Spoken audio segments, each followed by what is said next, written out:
പാകിസ്ഥാൻ ഭാരതത്തിനെതിരെ ആണവായുധം പ്രയോഗിച്ചാൽ തുടർന്നുള്ള നിമിഷങ്ങൾ നിർണായകമാണ്. ഇന്ത്യൻ ഉപഗ്രഹങ്ങളും ഡ്രോണുകളും സാങ്കേതിക നിരീക്ഷണ സംവിധാനങ്ങളും ഓരോ നിമിഷവും നിരീക്ഷിച്ചുകൊണ്ടിരിക്കുകയാണ്. പാകിസ്ഥാൻ ആണവ വിക്ഷേപണം തുടങ്ങിയാൽ ഉടനടി നമ്മുടെ സാറ്റലൈറ്റുകൾ വഴി മുന്നറിയിപ്പുകൾ ലഭിക്കും. മുന്നറിയിപ്പ് ലഭ്യമാകുന്ന സമയം ഇന്ത്യൻ സൈനിക തന്ത്രജ്ഞരും ശാസ്ത്രജ്ഞന്മാരും സേനയും ഉടനെ ദ്വിതല പ്രതിരോധ സംവിധാനം സജ്ജമാക്കും.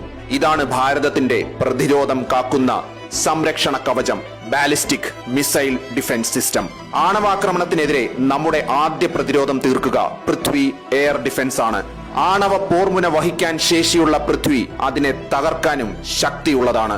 ഇത് ശത്രുവിന്റെ മിസൈലുകളെ 50 മുതൽ 80 കിലോമീറ്റർ ഉയരത്തിൽ വച്ച് തന്നെ ആക്രമിച്ച് തകർക്കും. അഥവാ പ്രതിരോധ ഭിത്തിയായ പൃഥ്വി തകർന്നാലും അത്യാധുനിക പ്രഹരശേഷിയുള്ള ഭാരതത്തിന്റെ ആകാശ പ്രതിരോധ കവചം സജ്ജമാകും.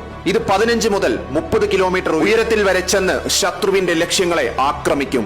ഇതിനൊപ്പം ഭാരതത്തിന്റെ പവർ പാക്ക് S-400 കൂടെ ചേരുമ്പോൾ ആണവശേഷിയും വഹിച്ചു കൊണ്ടുവരുന്ന ശത്രുവിന്റെ യുദ്ധവിമാനങ്ങളെയും മിസൈലുകളെയും വായുവിൽ വെച്ച് തന്നെ ഭസ്മമാക്കും. അഥവാ ആക്രമണം വിജയിച്ചാൽ മറുപടി അഗ്നി 5 ബാലിസ്റ്റിക് മിസൈലും K-15 ആണവ അന്തർവാഹിനിയുമായിരിക്കും നൽകുക. ഈ പ്രതിരോധ പ്രക്രിയയുടെ അന്തിമ തീരുമാനം പ്രധാനമന്ത്രിയുടേതാണ്. ദേശീയ കമാൻഡിംഗ് അതോറിറ്റിയുടെ കീഴിൽ യുദ്ധം ആദ്യം നമ്മൾ തുടങ്ങിവെക്കില്ല. എന്നാൽ പ്രകോപിപ്പിച്ചാൽ തിരിച്ചടി ഒരു പക്ഷേ എതിരാളികളുടെ അന്ത്യമായിരിക്കും.